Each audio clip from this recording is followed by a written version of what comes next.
جنات کے بارے حیرت انگیز معلومات۔ جن بھی انسان کی طرح ہی اللہ کی ایک قسم کی مخلوق ہے جو آگ سے پیدا کی گئی ہے۔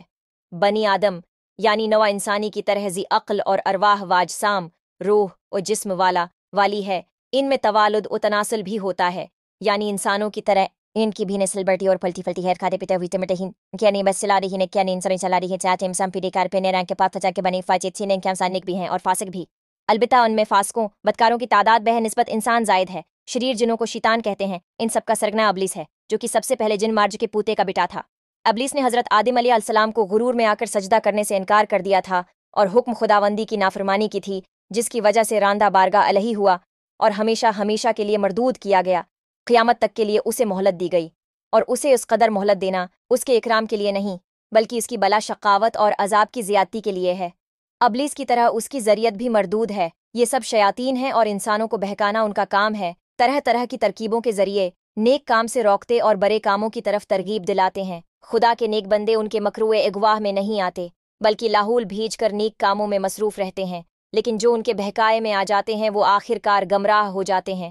اللہ تعالی اپنی پناہ میں رکھے اور ان کے مکروہ اغواہ سے بچائے، آمین۔ فرشتوں کی طرح جنوں میں بھی بعض کو یہ طاقت دی گئی ہے کہ جو شکل چاہیں بن جائیں۔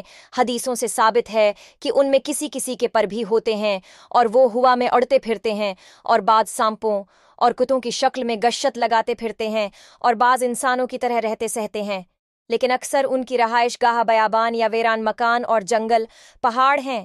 اسلام سے پہلے بھی عربوں میں جنوں کے تذکرے موجود تھے۔ اس زمانے میں سفر کرتے وقت جب رات آ جاتی تھی تو مسافر اپنے علاقے کے جنوں کے سردار کے سپرد کر کے سو جاتے تھے۔ کہا جاتا ہے کہ انسان کی تخلیق سے قبل دنیا میں جن آباد تھے، جن کی آگ سے تخلیق ہوئی تھی، اور انہوں نے دنیا میں فتنہ و فساد برپا کر رکھا تھا۔ قرآن میں حضرت سلیمان کے متعلق بیان کیا گیا ہے کہ ان کی حکومت جنوں پر بھی تھی۔ حضرت سلیمان نے جو عبادت گاہیں ہیکل بنوائی تھیں وہ جنوں نے ہی بنائی تھیں۔